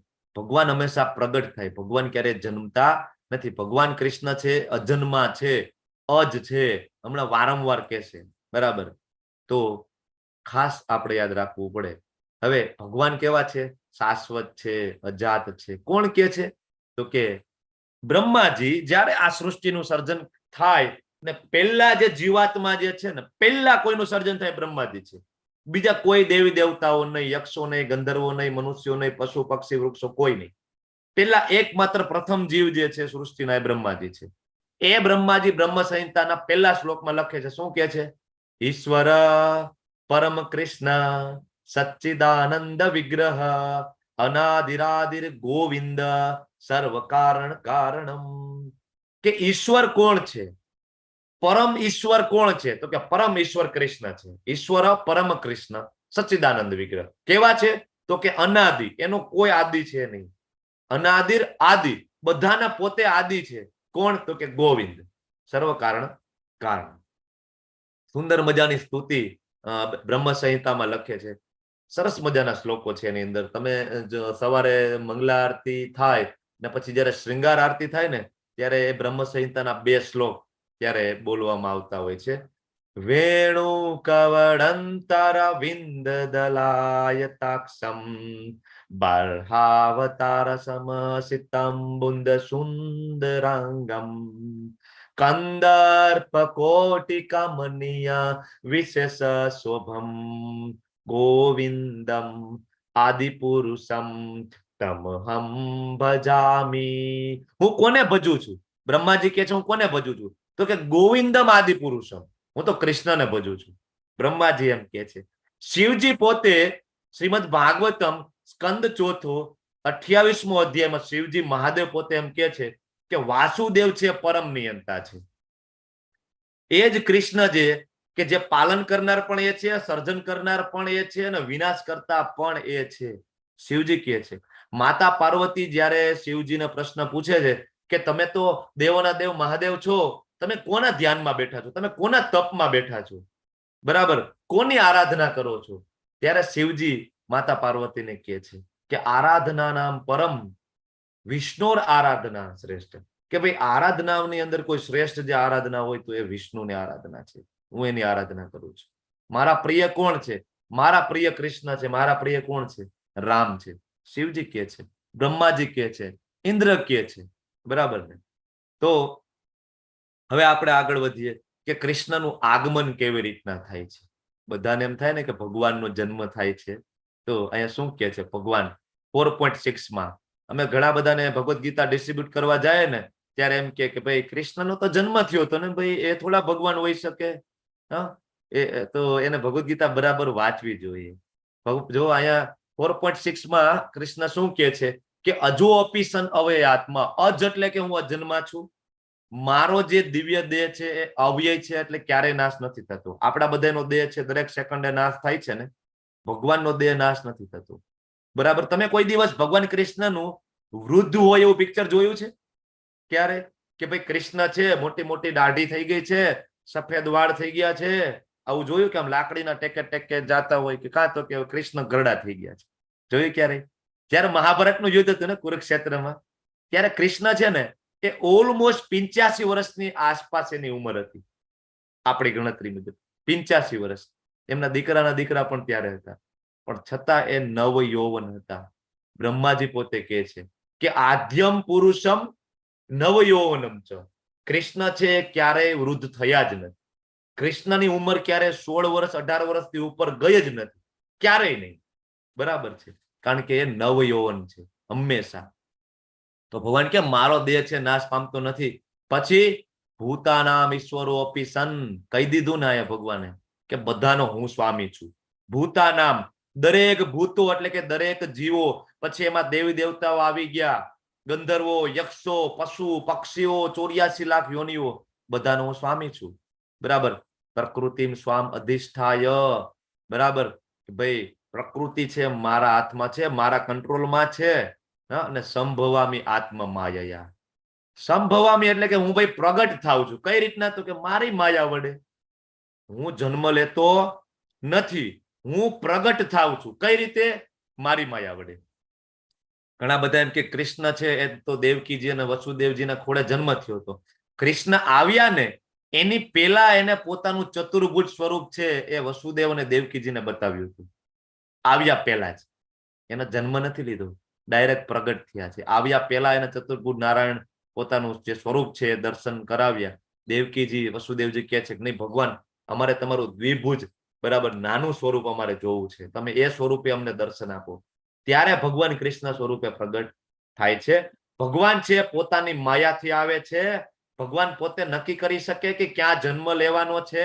શાસ્ત્રોમાં વર્ણન છે ભગવાન જ્યારે જ્યારે આવવાના છે, બધું વર્ણન છે. એના માતાનું નામ શું છે, કઈ જગ્યા, કયું લોકેશન. આપણે કરી શકીએ કઈ માતા આપણને મળશે, કઈ યોનિમાં જન્મ, કયું લોકેશન? ભગવાન નક્કી કરી શકે છે. એટલે ભગવાન એ કે છે, શું કે છે? સંભવામી આત્મ માયયા. બરાબર, ભગવાન જેવું કહેવા માંગે છે ને એવું શીલ પ્રભુપાદજી સમજાવે છે. એટલા માટે આ ભગવદ્ ગીતાને યથારૂપ કીધી છે. તમે ભગવદ્ ગીતાના ભાવાર્થ વાંચશો તેમાં વેદો, પુરાણો, ઉપનિષદો બધાના શ્લોકો એમાં શીલ પ્રભુપાદજી આપણા માટે વાંચીને મૂકેલા છે. આપણે બીજું કઈ વાંચવા જવાની જરૂર ના પડે, બધા શ્લોકો એમાં રેફરન્સમાં મૂકી દીધા છે. બરાબર ને? અને આપણે બધાને, તમને બધાને જાણીને ખૂબ આનંદ થશે, ગર્વ થશે કે આખા વિશ્વમાં સૌથી વધારે વેચાતી, વંચાતી અને મોટી મોટી યુનિવર્સિટીઓમાં ભણાતી જે ભગવદ્ ગીતા છે ને એ ભગવદ્ ગીતા યથારૂપ છે. આપણી શીલ પ્રભુપાદજીની ભગવદ્ ગીતા છે ને વિશ્વમાં સૌથી વધારે બરાબર વેચાય છે, વચાય છે. બરાબર છે. તો એટલા માટે આપણે ભગવદ્ ગીતા યથારૂપને ફોલો કરીએ છીએ. હવે ભગવાન આવે ક્યારે? ક્યારે આવે છે ભગવાન? તો અહીં કે છે યદા યદા હિ ધર્મસ્ય ગ્લાનિર્ભવતિ ભારત અભ્યુત્થાનમ ધર્મસ્ય તદાત્માનમ સૃજામ્યહમ. આ શ્લોક તો તમને બધાને ખબર જ હશે. આપણે ઓલું મહાભારત જોતા હોય બી આર ચોપડાનું, અથવા ઓલું કૃષ્ણ સિરિયલ આવતી ત્યારે આ શ્લોક વારંવાર આવે, યદા યદા હિ ધર્મસ્ય. બરાબર ને? હે ભરતવંશી, જ્યાં ને જ્યારે ધર્મનું પતન થાય છે ને, અધર્મનું ભારે વર્ચસ્વ જામે છે ને, તે સમયે હું આવું છું. ભગવાન ક્યારે આવે છે? ભગવાન કે જ્યારે ધર્મનું પતન થાય છે. બરાબર, ત્યારે ભગવાન છે નરસિંહદેવ તરીકે આવે, કુર્મદેવ તરીકે આવે, મત્સ્ય તરીકે આવે. બરાબર, તો અલગ અલગ ભગવાન પોતાના લીલા અવતાર સ્વરૂપે આવતા હોય છે. કૃષ્ણ ભગવાન ના 10 અવતારો બતાવો. બરાબર, કોને ખબર છે 10 અવતાર? નામ બોલો ફટાફટ, ચલો. મત્સ્ય અવતાર, બરાબર, વરાહ અવતાર, હા, નરસિંહ મત્સ્ય અવતાર, વાનમ અવતાર, વરાહ અવતાર, નરસિંહ અવતાર, પછી હા, પછી પરશુરામ, પરશુરામજી, પછી હા મત્સ્ય અવતાર આવી ગયું, પછી નરસિંહ અવતાર, દેવ આવી ગયા, પછી કુર્મ અવતાર, પછી નરસિંહ અવતાર, વરાહ અવતાર, પછી પરશુરામ, પછી બુદ્ધ અવતાર, ભગવાન બુદ્ધ, વામન પછી અવતાર, વામન અવતાર, કૃષ્ણ, રામ અને નરસિંહ અવતાર. હા, પછી હજી એક રહી જાય છે એટલે હું પૂછું છું. પછી ચૈતન્ય પ્રભુ, મહાપ્રભુ એ આ લીલા અવતારોનો ભાગ નથી. એકચ્યુઅલી એ પ્રચ્છન્ન અવતારમાં આવશે. આપણે ચર્ચા કરીશું 14માં ચેપ્ટરમાં. રામ બોલો. અવતાર, પ્રભુજી રામ અવતાર. કલ્કી અવતાર. કલ્કી અવતાર એક રહી ગયો હતો ને. હવે તમારી સામે બધા ફોટા તો જો પિક્ચર છે. નરસિંહદેવ છે, વરાહદેવ છે, કુર્મ અવતાર તરીકે ભગવાન આવે, મત્સ્ય અવતાર તરીકે ભગવાન આવવાના છે. એ કલ્કી સ્વરૂપે આવવાના છે. હજી બાકી છે કલ્કી અવતાર. ભગવાન બુદ્ધ તરીકે આવી ગયા છે. કૃષ્ણ પોતે આવી ગયા છે. કૃષ્ણ અવતાર પણ છે અને અવતારી પણ છે, પોતે પણ આવી ગયા છે. પ્રભુ શ્રી રામ, પરશુરામ અને વામનદેવ, આ એના 10 લીલા અવતાર છે. હવે શું કૃષ્ણ કળિયુગમાં અવતરે છે? બોલો, કળિયુગમાં દ્વાપર યુગ પછી કૃષ્ણ આવીને ગયા કે નથી ગયા? હા પ્રભુજી ચૈતન્ય મહાપ્રભુ તરીકે 550 ચૈતન્ય મહાપ્રભુ તરીકે 1486માં પશ્ચિમ બંગાળમાં કૃષ્ણ પોતે અવતરે છે મહાપ્રભુ સ્વરૂપે, ચૈતન્ય મહાપ્રભુ. પણ એ ભગવાનનો પ્રચ્છન્ન અવતાર છે, એટલે બધાને ખ્યાલ હોતો નથી. કારણ કે ભગવાન છે એ ભક્ત અવતાર તરીકે આવે છે. તમારા બધાના મનમાં ઘણા બધા પ્રશ્ન હશે, બરાબર, કે ભાઈ તમે તો કઈક નવા ભગવાન અહીં લાવ્યા છો, અમે નામ નહોતું સાંભળ્યું ક્યારે મહાપ્રભુનું, ખાસ તો નવા પાર્ટિસિપેન્ટ માટે. પણ નવું કઈ નથી. બધા શાસ્ત્રો આપણી પાસે રેફરન્સ 14માં ચર્ચા કરીશું, જેમાં તમને બધા પુરાણો અને ઇવન અથર્વવેદનો હું તમને રેફરન્સ આપીશ કે ક્યાં ક્યાં મહાપ્રભુનો ભગવાન તરીકેનો ઉલ્લેખ છે. હવે ભગવાન શું કામ આવે છે? બરાબર ને? ભગવાનને આવવાનું કારણ શું? તો કે પરિત્રાણાય સાધુનામ વિનાશાય તદસ્કૃતામ ધર્મ સંસ્થાપનાર્થાય સંભવામિ યુગે યુગે, કે ભાઈ પરિત્રાણાય સાધુનામ, ભક્તોનો ઉદ્ધાર કરવો, પછી વિનાશાય તે દુષ્કૃતામ, દુષ્ટોનો વિનાશ કરવા, અને ધર્મના સિદ્ધાંતોને ફરીથી સ્થાપના કરવી, એટલે ભગવાન આવે છે. બરાબર. તો મુખ્ય 3 કાર્યો છે, ભક્તોનો ઉદ્ધાર, દુષ્ટોનો નાશ અને ધર્મની સ્થાપના. તો 3 માંથી કયું વધારે ઇમ્પોર્ટન્ટ હશે, અથવા તો કયા કારણો, આમાં ખરેખર કયું કારણ છે કે ભગવાન આવે છે? કયો મને. ભક્તોનો ઉદ્ધાર કરવા, ધર્મની સ્થાપના. ભક્તોનો ઉદ્ધાર કરવા, પછી બોલો. ધર્મની સ્થાપના. હા, ધર્મની સ્થાપના કરવા. બીજું કઈ કોઈને કેવું છે કે આમાં ખરેખર કયું એના માટે, ભગવાન માટે કારણ હોવું જોઈએ આવવાનું? ભક્ત માટે. ભક્ત માટે. દુષ્ટોનો વિનાશ કરવા નહીં, વિનેશ ભક્તોનો ઉદ્ધાર દુષ્ટોનો કરવા વિનાશ ઈ કરવા. મેઇન છે. ભક્તનો ઉદ્ધાર ભક્ત ભક્તોનો માટે ઉદ્ધાર આવે કરવો છે. મેન છે કે દુષ્ટોનો વિનાશ કરવો મેન છે? નહીં, ભક્તોનું ભક્ત રક્ષણ માટે, કરવા, ભક્તોનો ઉદ્ધાર ઉદ્ધાર કરવાનો. કરવા એ જ મેઇન છે. પાકું ને? પ્રભુજી દુષ્ટોનો પાક્કો, વિનાશ તો એ પાક્કો. ત્યાં બેઠા પણ કરી શકે છે, અરે પણ બોલ. ભક્તોના ઉદ્ધાર માટે આવે છે. હા, કૃષ્ણ છે એ જ પરમાત્મા સ્વરૂપે બધાના હૃદયમાં બેઠા છે. બરાબર. સર્વસ્ય ચાહમ હૃદય સન્નિવિષ્ટો 15.15 માં ભગવાન કહે છે કે બધાના હૃદયમાં પરમાત્મા સ્વરૂપે હું જ બેઠો છું. તો પ્રભુ શ્રી રામને રાવણને મારવા માટે ના આવવું પડે. એ ત્યાં બેઠા બેઠા ખાલી કહેવાય કે પલકારો કરે ને તો રાવણાએ મરી જાય, ખાલી સંકલ્પ લે ને તો રાવણાએ મરી જાય. કૃષ્ણને કંસનો વધ કરવા માટે આવવું ના પડે, નરસિંહદેવને હિરણ્યકશિપુને મારવા માટે ના આવવું પડે. નરસિંહદેવ આવે છે પ્રહલાદ મહારાજના પ્રેમના કારણે, કૃષ્ણ આવે છે કે દેવકીજી અને વસુદેવજીના પ્રેમના કારણે, ગોપીઓના કારણે, કે જે ગોપીઓ એ રામ અવતારની અંદર જ્યારે પ્રભુ શ્રી રામ વનમાં જતા હતા, બહુ બધા ઋષિ મુનિઓ ત્યાં તપ કરી રહ્યા હતા, રામને જોઈને મોહિત થઈ જાય છે બધા ઋષિ મુનિઓ કે અમને પણ તમારી સાથે લઈ જાઓ, અમને કે અમે બધા પણ તમને પ્રેમ કરીએ છીએ, માધુર્ય ભાવથી અમારે તમને પ્રેમ કરવો છે.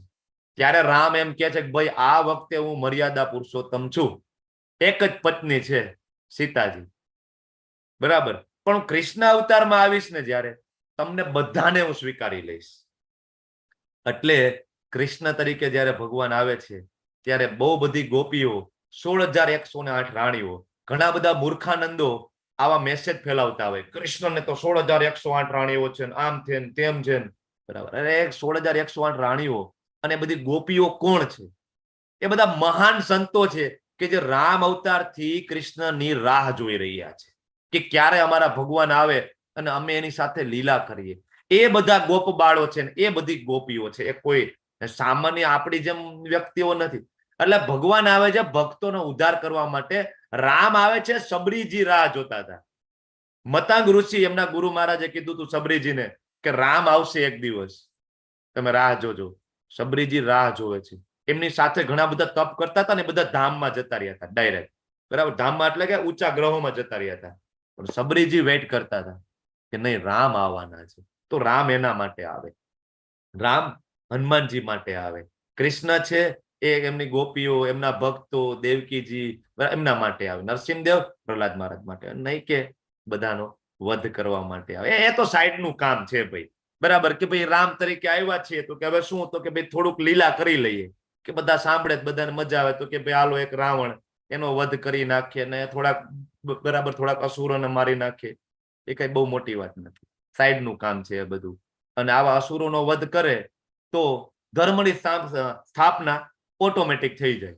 એના માટે અલગ પ્રયાસ કરવાની ભગવાનને જરૂર રહેતી નથી, બરાબર.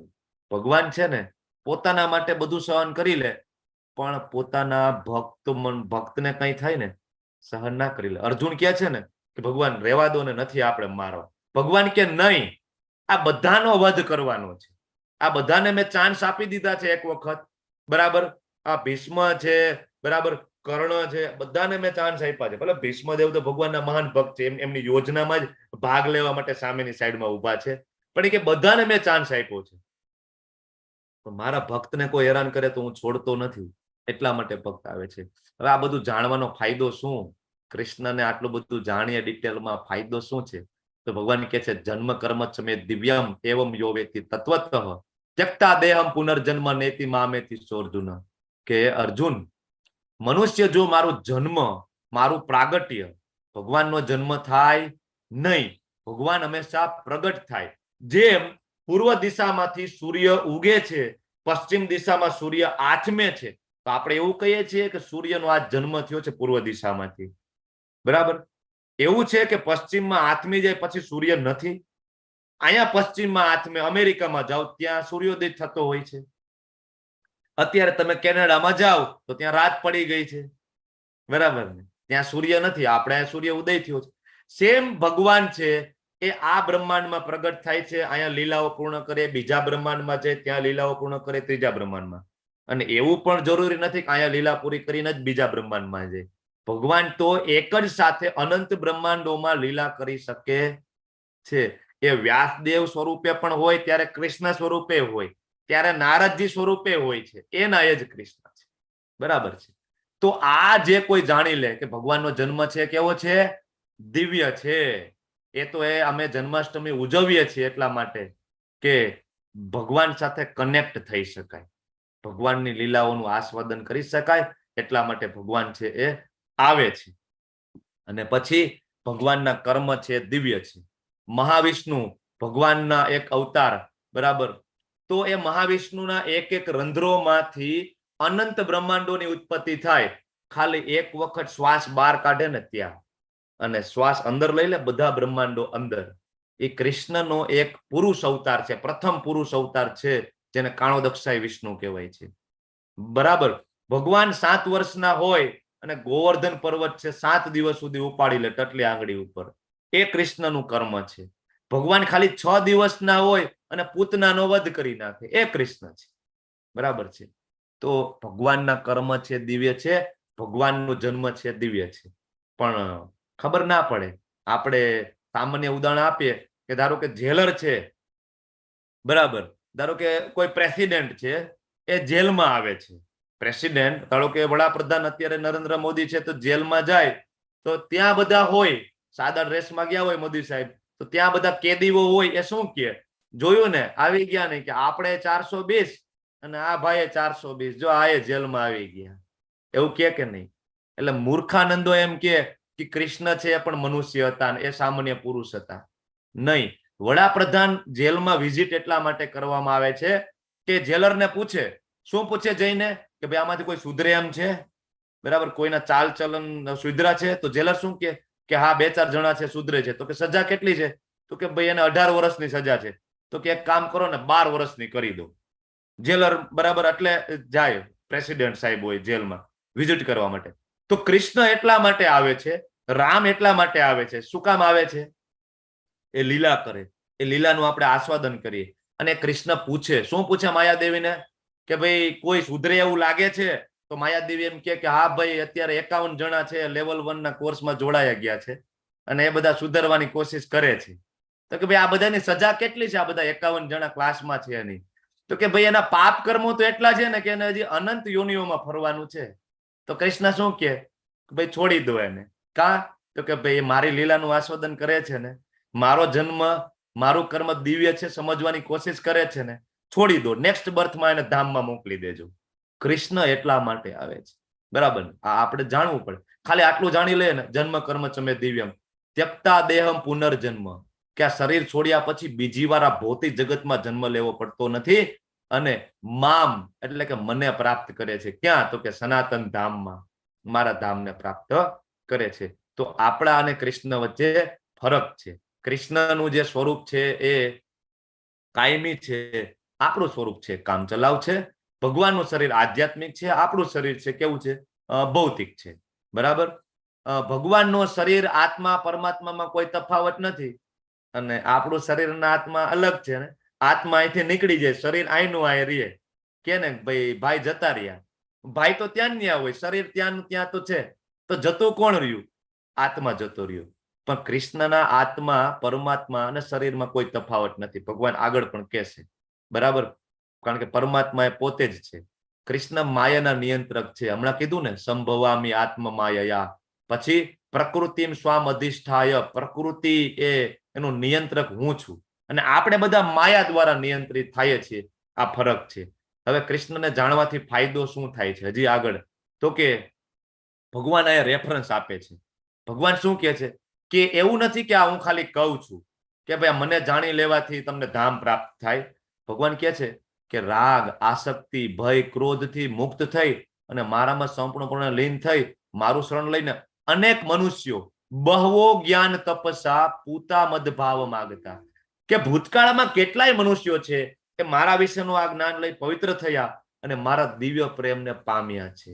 એ નરસિંહ મહેતા છે, એ મીરાબાઈ છે, એ સંત તુકારામ છે, એ સડ ગોસ્વામી આચાર્યો છે, એ આપણી આચાર્ય પરંપરા છે, એ સુદામા છે. આ બધા જ ખૂબ જ જ્ઞાનીઓ હતા. બરાબર. એ આ બધા ભગવદ્ ગીતાનું, ભાગવતમનું મારું જ્ઞાન લઈ અને મારી પાસે આવ્યા છે, મારા દિવ્ય પ્રેમને પામ્યા છે. તો તમે બધા પણ આ કરો. ભગવાન આપણને અહીંયા સમજાવે છે કે આવી જાઓ, હું તમારી બધાની રાહ જોઉં છું. બરાબર. હવે ભગવાન કઈ રીતના વળતર કઈ રીતના આપે છે, કઈ રીતના રેસિપ્રોકેટ કરે છે. બરાબર. તો જોઈએ શું કહે છે કૃષ્ણ. યે યથા મામ પ્રપદ્યન્તે તામ તથેવમ ભજામ્યહમ, કે ભાઈ જેવો જેવી રીતે મને શરણાગત થાય ને હું એ પ્રમાણે એમને ફળ આપું છું. હે પાર્થ, સર્વ મનુષ્યો મારા માર્ગનું જ અનુસરણ કરે છે. તમે જેવી રીતના કૃષ્ણને શરણાગત થાવ છો, તમારો ભાવ કેવો છે? તમે કૃષ્ણને સ્વામી માનો છો? તમે કૃષ્ણને મિત્ર માનો છો? તમે કૃષ્ણને પુત્ર માનો છો? અથવા તમે એને પ્રેમી માનો છો? પ્રેમની તમારી જેટલી ઘનિષ્ઠતા એ પ્રમાણે કૃષ્ણ છે એ તમને ફળ આપે છે. તમે એમ કહો છો ભાઈ હું ભગવાનને નિરાકાર માનું છું, ભાઈ બ્રહ્મની ઉપાસના કરું છું. ભગવાન કે ચાલો તું ભાઈ બ્રહ્મમાં જા. બરાબર. આપણે એમ કહીએ કે ના ભગવાન અમે તમને પૂર્ણ પુરુષોત્તમ માનીએ છીએ, તો કે તો તું ધામમાં આવી જા મારી સાથે. ઘણા બધા એમ કે ના હું તો કૃષ્ણને માનતો જ નથી. એવું કોઈ છે જ નહીં ભાઈ. ભગવાન જેવું કઈ હોય જ નહીં. તો ભગવાન આગળ પણ કહે છે, આસુરી જે ગુણ આવશે 16મો અધ્યાય, કે જે લોકો નાસ્તિક છે, જે મને નથી માનતા, જે મારા ધામમાં આવવા માંગતા નથી, તો કે તો ભગવાન કે એનું અધમથી અધમ યોનિઓમાં મૂકું છું. નથી આવું મારી પાસે, કઈ વાંધો નહીં, તમારી જે ઈચ્છા હોય તે. તો જેવી રીતે જે શરણાગત થાય છે, આપણને એમ થાય કે મારી સાથે કૃષ્ણ કેમ આદાન પ્રદાન નથી કરતા. તમારો ભાવ કેટલો છે કૃષ્ણ પ્રત્યે, ખૂબ જ મહત્વનું છે. બરાબર. બાકી તો જુનાગઢમાં બેઠા બેઠા નરસિંહ મહેતા કરતાલ વગાડે ને, દ્વારકાથી બધું કામ છોડીને દ્વારકાધીશને જવું પડે. તમારામાં છે પ્રેમ એટલો, તો અત્યારે પણ કૃષ્ણ આવવા માટે તૈયાર છે. અદ્વૈત આચાર્ય છે, માત્ર તુલસી પત્રથી કૃષ્ણને પ્રસન્ન કરી અને અવતરિત થવા માટે અનુરોધ કરે છે. આવો ભગવાન, સમય થઈ ગયો છે. તો એ જ કૃષ્ણ ચૈતન્ય મહાપ્રભુ સ્વરૂપે અવતરિત થાય છે, માત્ર તુલસી પત્ર. બરાબર. જેવો તમારો ભાવ. બરાબર છે. એ રીતના ભગવાન છે રેસિપ્રોકેટ કરશે. અહીંયા ગાય છે, બરાબર, એ શાંત ભાવે ભગવાનની સેવા કરી રહી છે. તો કૃષ્ણ પણ એની સાથે જો મિત્ર ભાવે એમની સાથે સેવા કરે છે. અહીંયા ભગવાનના મિત્ર જે છે એ એમના પગ દબાવી રહ્યા છે. તો અહીંયા જો એમના મિત્ર છે એ ભગવાનના ખોળામાં સૂતા છે. બરાબર ને. ભગવાન એ રીતના રેસિપ્રોકેટ કરે છે. તો હવે કઈ રીતના ભગવાનની ભક્તિ કરવી, જાણી તો લીધું, જન્મ કર્મ છે મેં દિવ્યમ ને કૃષ્ણ વિશે જાણવાના ફાયદા બધું જાણી લીધું. તો કે ભાઈ આની પદ્ધતિ શું છે? તો કે ભક્તિ રસામૃત સિંધુમાં ભક્તિ યોગના 9 તબક્કા શ્રીલ રૂપ ગોસ્વામીજી લખે છે. એમાં સૌથી પહેલો તબક્કો છે શ્રદ્ધા, કે ભાઈ શ્રદ્ધા હોય ને તો આ યોગમાં આગળ વધી શકાય. પહેલી વસ્તુ, તમારા બધામાં શ્રદ્ધા હતી એટલે તમે બધા અહીંયા લેવલ 1 માં રજીસ્ટ્રેશન કરાવ્યું અને લેવલ 1 માં આજે ચોથા અધ્યાયની ચર્ચા કરવા સાથે, બરાબર, આપણે બધા સાથે છીએ. તો સૌથી પહેલા શ્રદ્ધા હોવી જોઈએ. શ્રદ્ધા હોય તો શું થાય? સાધુ સંગ થાય. આપણને એવા માણસોનો સંગ થાય, કૃષ્ણ ભક્તોનો સંગ થાય, વૈષ્ણવનો સંગ થાય. અને શું થાય ભાઈ સંગ કરીને? શેર બજારની વાતો કરીએ છીએ તો કે ના, સાધુ સંગ થયા પછી ભજન ક્રિયા થાય, કીર્તન કરીએ, જપ કરીએ, ભગવાનની લીલા, ભગવાનના ઉપદેશોની ચર્ચા કરીએ. અને આ કરવાથી શું થાય? તો કે અનર્થની નિવૃત્તિ થાય. શરીરમાં રહેલા કામ, ક્રોધ, લોભ, મોહ આ બધું ઓટોમેટિક નીકળે. વારંવાર ભગવાનનું નામ જપ કરીએ, લીલા શ્રવણ કરીએ ને, ઓટોમેટિક અંદરથી શુદ્ધતા આવે. અને પછી શું થાય? તો કે નિષ્ઠા આવે. બરાબર. નિષ્ઠા આવે એટલે શું? તો કે ભાઈ સ્થિર થાય કે ભાઈ ના, સવારે 8 વાગે ને મારે તો લેવલ 1 જોઈન કરવું જ પડે, એમાં ચાલે નહીં. નિષ્ઠા આવે. અને નિષ્ઠા આવે ને પછી રુચિ આવે. નહીં, આમાં તો ભાઈ બહુ મજા આવે છે. દર વખતે કંઈક અલગ અલગ આ કેટલા બધા પાર્ટિસિપન્ટ એવા છે કે જે વારંવાર લેવલ 1 માં આવે, લેવલ 2 માં આવે, સવારે ભાગવતમમાં હોય, મંગલા આરતીમાં હોય, પછી સાથે મળીને જપ કરતા હોય તો એમાંય હોય. તો આપણને એમ થાય કે આ સવારના 4:30 વાગ્યાનું શેડ્યુલ ચાલુ ને ચાલુ ને ચાલુ 9:30 10 વાગ્યા સુધી. બરાબર. શું કામ? રુચિ આવે છે, સ્વાદ આવે છે. રુચિ આવે ને એટલે આસક્તિ થઈ જાય, ચાલે નહીં એના વગર. આસક્તિ થયા પછી ભાવ આવે અને છેલ્લે કૃષ્ણ સાથે પ્રેમ થાય, જે આ મનુષ્ય જીવનનું અલ્ટિમેટ ગોલ છે, પ્રેમ ભક્તિમાં લીન થવું. બરાબર. તો આ ભક્તિ એનું વર્ણન ભાગવતમની અંદર પણ કરે છે. પ્રહલાદ મહારાજ છે એમના પિતાજીને જ્ઞાન આપે છે. શ્રીમદ ભાગવતમ છે 7મો સ્કંદ 5મા અધ્યાયની અંદર પ્રહલાદ મહારાજ છે હિરણ્યકશિપુને કહે છે કે નવધા ભક્તિનું જ્ઞાન આપે છે કે શ્રવણમ કીર્તનમ વિષ્ણુ સ્મરણમ પાદ સેવનમ અર્ચનમ વંદનમ દાસ્યમ સખ્યમ આત્મનિવેદનમ.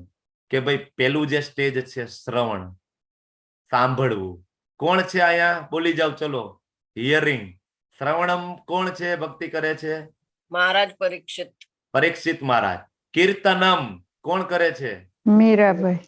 મીરાબાઈ. વિષ્ણુ સ્મરણમ ભગવાનનું સ્મરણ ચિંતન કોણ કરે છે? હરિદાસ ઠાકોર. હરિદાસ ઠાકુર. પાદ સેવનમ કોણ કરી રહ્યા છે? લક્ષ્મીજી. માતા લક્ષ્મીજી. અર્ચનમ કોણ કરી રહ્યા છે? પૃથુ મહારાજ. ઋતુ મહારાજ. વંદનમ કોણ કરી રહ્યા છે? ધ્રુવ મહારાજ. ધ્રુવ મહારાજ. ને દાસ્ય ભાવે કોણ પ્રેમ કરે છે ભગવાન? હનુમાનજી. હનુમાનજી. સાખ્ય ભાવે કોણ પ્રેમ કરે છે? અર્જુનજી. અર્જુન. અને આત્મ નિવેદનમ કોણ કરી દે છે ભગવાનને? બધું આપી દે છે. કોણ? બલી મહારાજ. તો આ બધા ભક્તિના અલગ અલગ તબક્કા છે. તમે આ બધા 1 2 3 સાથે લઈને પણ કરી શકો. શ્રવણ કરી શકો, કીર્તન કરી શકો, અર્ચન કરી શકો, આ બધું કરી શકો. અને કોઈ એક લઈને પણ આગળ વધી શકો છો. હવે ભગવાન શું કે છે આગળ? કે આ જગતમાં મનુષ્ય સકામ કર્મોમાં સિદ્ધિ ઈચ્છે છે અને તેથી તેઓ દેવોને પૂજે છે. નિસંદેહ આ જગતમાં મનુષ્યને સકામ કર્મના ફળ જલ્દી મળી જાય છે. આપણે બધા જનરલી કેવું હોય, દેવી દેવતાઓની પૂજા વધારે કરતા હોઈએ છીએ.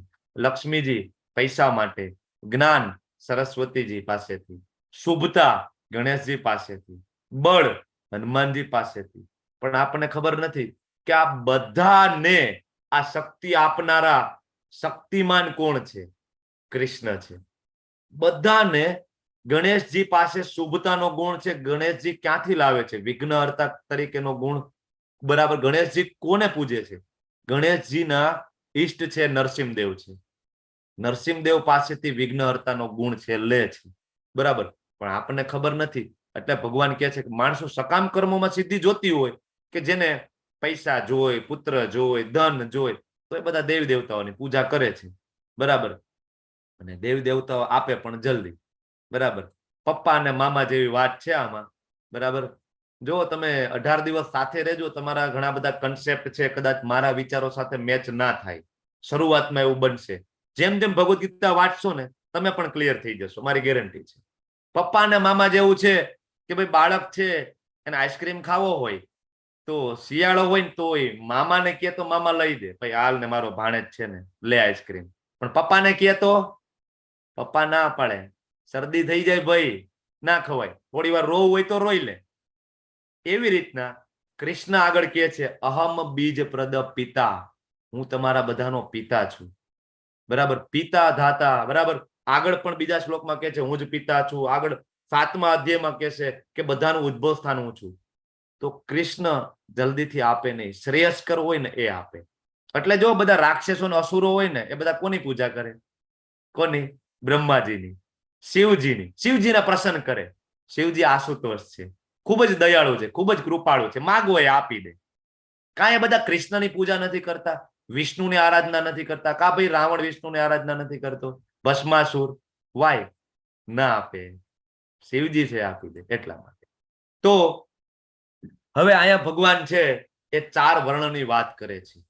ઘણા બધાને એમ કે તમારા કૃષ્ણ છે કાસ્ટ સિસ્ટમ આપીને ગયા છે. અમે નથી માનતા અમે ભગવદ ગીતાને. કૃષ્ણએ જાતિ વ્યવસ્થા આપી છે. આ શ્લોક વાંચીએ. બરાબર.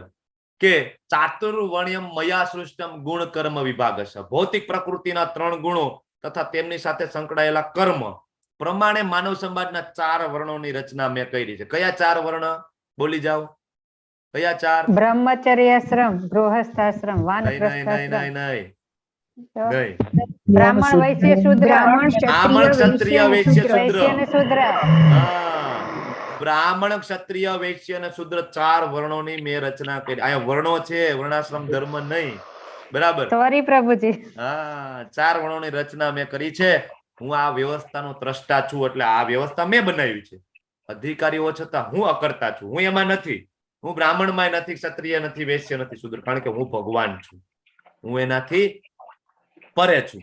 ઘણા બધાને એમ થાય કે કાસ્ટ સિસ્ટમ ભગવાને શું કામ આપી હશે, જાતિ વ્યવસ્થા શું કામ આપી હશે ભગવાને? આ જાતિ વ્યવસ્થા નથી. આ ભગવાને ચોખ્ખું કહે છે ગુણ કર્મ વિભાગ છે, જન્મ કર્મ નહીં. બ્રાહ્મણનો દીકરો બ્રાહ્મણ હોય એવું ભગવાને નથી કીધું. બ્રાહ્મણની અંદર જે ગુણો હોય 18મા અધ્યાયમાં ભગવાન કહે છે એ ગુણો જો એના દીકરામાં હોય તો એ બ્રાહ્મણ છે. ક્ષત્રિયનો દીકરો ક્ષત્રિય નહીં, ક્ષત્રિયના ગુણો હોય તો ક્ષત્રિય. પછી થોડુંક લોહી જોવે અને ચક્કર આવી જતા હોય તો શેનો ક્ષત્રિય? એ ક્ષત્રિય નથી. બરાબર? વૈશ્યનો દીકરો વૈશ્ય, બિઝનેસ કરતા ના આવડે તોય વૈશ્ય નહીં. બરાબર? વૈશ્ય એટલે કે બિઝનેસમેન. એકચ્યુઅલી આ કેટેગરી છે. બ્રાહ્મણ, ક્ષત્રિય, વૈશ્ય, શૂદ્ર. બ્રાહ્મણ એટલે એજ્યુકેટર વર્ગ છે કે જે બીજાને જ્ઞાન આપે. ક્ષત્રિય એટલે એડમિનિસ્ટ્રેટિવ વર્ગ છે, શાસન કરતા. વૈશ્ય બિઝનેસ ક્લાસ છે, વેપારી વર્ગ. અને શૂદ્ર લેબર વર્ગ છે, બીજાની સેવા કરે, જોબ કરે. તો હવે આ 4 વર્ગ અમેરિકા જાઓ, જાપાન જાઓ, રશિયા જાઓ, પાકિસ્તાન જાઓ, બધે છે. આ જ સિસ્ટમ થી આપણે કામ કરી રહ્યા છીએ.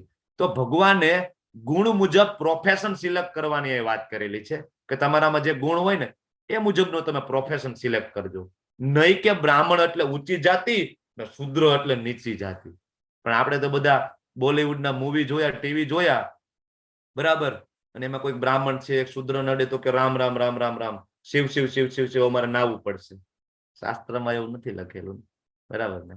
ભગવદ ગીતા બરાબર સમજીએ તો આપણે ખબર પડે કે ભગવાન છે એ જાતિ વ્યવસ્થા બનાવી નથી. હવે આ બધું આપણે જાણી લઈએ કે કૃષ્ણને કોઈ કર્મ પ્રભાવિત કરે નહીં. બરાબર? એને કોઈ ફળની આકાંક્ષા નથી. આવું જો આપણે જાણી લઈએ ને તો ભગવાન કહે છે કે એ વ્યક્તિ પોતે પણ કર્મના ફળોથી બદ્ધ થતો નથી. ઘણા બધા એમ કે ભગવાનને શ્રાપ લાગ્યો. અરે ભગવાનને ભોગવવું પડે. એક નારાયણ સ્વામી કરીને ભજનિક છે, એના ભજનમાં એ કહે છે કે રામને ભોગવવું પડ્યું હતું, કૃષ્ણને ભોગવવું પડ્યું હતું. ને આ ફાલતુ ભજન કહેવાય આને. આટલા બધા જ્ઞાની થઈને આવા ભજન તમે ગાતા હોય. બરાબર? ભગવાનને ક્યારે શ્રાપ લાગે નહીં, ભગવાનને ક્યારે ભોગવવું ન આપણે. ઘણા બધા એમ કે ને કે બિચારા રામ, એને વનવાસ, બિચારા કૃષ્ણ એને ભોગવવું પડે, એને વિરહ સહન કરવો પડે, વ્રજ છોડવું પડે. અરે ના, એ લીલા છે. રામજી વનમાં જાય છે, બરાબર? કૃષ્ણજી છે વૃંદાવન છોડે છે, એની લીલા છે. બરાબર છે? એક વખત પાર્વતીજી છે એ શિવજીને પૂછે છે કે તમે કોનું ધ્યાન ધરો છો? તો શિવજી કે છે હું રામનું ધ્યાન કરું છું. તો કે મને બતાવો ને કેટલા સુંદર હશે તમે એનું ધ્યાન કરો છો, મારે જોવા છે. તો શિવજી છે એ રામના દર્શન કરાવે છે પાર્વતીજીને. હવે એ સમયે રામ છે ધરાતલ ઉપર હતા, પૃથ્વી ઉપર, અને સીતાજી નું અપહરણ કરીને રાવણ લઈ ગયો હતો. તો ત્યારે રામ છે સીતાજીના વિરહમાં સીતે સીતે સીતે કરતા ત્યાં દોડતા હતા અને રુદન કરતા હતા. કારણ કે ભગવાન મનુષ્ય અવતારમાં છે ને અત્યારે, તો મનુષ્યને શોભે એવી બધી લીલા કરે, કારણ કે એ મર્યાદા પુરુષોત્તમ હતા. બરાબર છે? તો લીલા કરે. હવે આ દ્રશ્ય પાર્વતીજી જોવે છે તો પાર્વતીજીને એમ થાય છે કે હવે આ થોડા ભગવાન હોય, કોઈ સ્ત્રી પાછળ આવી રીતના રુદન કરી રહ્યા છે. બરાબર? મનમાં થોડુંક ડાઉટ જાય છે. થોડી વાર શિવજી આગા પાછા થાય ને પાર્વતીજી નીચે આવે. શું? તો કે હાલને પરીક્ષા લેવી છે કે આ રામ છે એ જ ભગવાન છે કે બીજું કોઈ. તો શું કરે છે? સીતાજીનું રૂપ લઈ અને પાર્વતીજી નીચે આવે છે કે હમણાં જો મને ઓળખી જાય તો માનવાનું કે આ જ ભગવાન છે. બરાબર? પાર્વતીજી સીતાજીનું રૂપ લઈ અને શિવજી અને લક્ષ્મણજી, રામ અને લક્ષ્મણજીની સામે જાય છે. પ્રભુ શ્રીરામ તરત ઓળખી જાય છે, માતાજી તમે એકલા જ આવ્યા, મહાદેવ ના આવ્યા સાથે. અને પછી ખબર પડી જાય હવે આપણે ગયા. શિવજીના ક્રોધથી કોણ બચાવશે? હવે પાર્વતીજી પાછા જાય. શિવજી ખૂબ જ ક્રોધિત થાય કે તમે એ સ્ત્રીનું રૂપ ધારણ કર્યું છે જેને હું મારી માં સમજુ છું. સીતાજી છે એ મારી માં સમાન છે, હું જેને માં સમાન માનું છું. મારા જે ઈષ્ટ છે, મારા જે આરાધ્ય છે રામ, એમના પત્નીનું તમે રૂપ ધારણ કર્યું છે. બરાબર, શિવજી ખૂબ જ ક્રોધિત થાય છે. તો જે કોઈ આવું જાણી લે છે ને, તો એ કર્મથી બંધાતો નથી. ખૂબ જ ઇમ્પોર્ટન્ટ છે આ વસ્તુ. ભગવદ ગીતા આપને એક એક શ્લોક જો બરાબર સમજાઈ જાય ને, તો આપણી ધામની ટિકિટ છે કન્ફર્મ થઈ જાય. કર્મની આટી ગુટી સમજવી ઘણી મુશ્કેલ હોય છે. મનુષ્ય માટે મનુષ્ય કર્મ શું છે, વિકર્મ શું છે, અકર્મ શું છે સારી રીતે જાણવું જોઈએ. તમને ગઈકાલે મેં સમજાવ્યું, વિકર્મ એટલે પાપ કર્મ, અકર્મ એટલે કે ભક્તિ, બરાબર ને, અને કર્મ એટલે કે સકામ કર્મ એટલે કે સારા કર્મ, પુણ્ય કર્મ. આની આટી ગુટી સમજવી મુશ્કેલ છે. શું કામ ભગવાન એવું કહે છે કે કયા કર્મના કારણે તમને અત્યારે આ શરીર મળ્યું છે અને કયા કર્મના કારણે તમારું આગળનું શરીર કયું મળશે તમને ખબર નહીં પડે. પણ હા, તમે તમારું આગળનું શરીર અત્યારના કર્મ પ્રમાણે નક્કી જરૂર કરી શકશો. તમે જો અત્યારથી ભગવાનની ભક્તિ કરો છો તો 6થા અધ્યાયમાં ભગવાન આપણને કહે છે કે ભક્તિ અધૂરી રહી જાય તો હું ક્યાં જન્મ આપું છું. બરાબર છે, એ નક્કી કરી શકાય.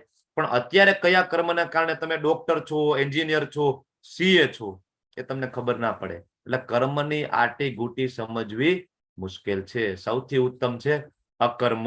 આનો તફાવત શું છે તમને મેં સમજાવ્યું.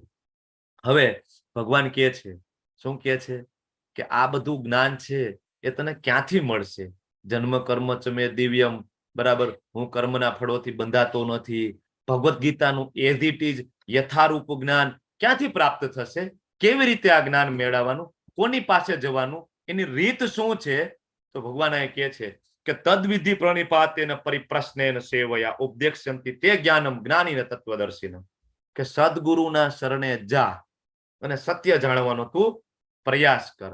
એને વિનમ્ર થઈને પરિપ્રશ્નેન સેવયા, વિનમ્ર થઈને તું પ્રશ્ન પૂછ અને પછી તો કે એની સેવા કર. સેવયા, સેવા કર. ઉપદેક્ષ્યંતિ તે જ્ઞાનમ, તે પ્રબુદ્ધ મહાત્માઓ તને જ્ઞાન ઉપદેશ કરશે. શું કામ? જ્ઞાનીન તત્વદર્શિન, કારણ કે એમને સત્યનું દર્શન કર્યું છે. ભગવાન અહીંયા ઇનડાયરેક્ટલી એમ કે છે કે આપણે દીક્ષા લેવી જોઈએ, ગુરુના શરણે જવું જોઈએ.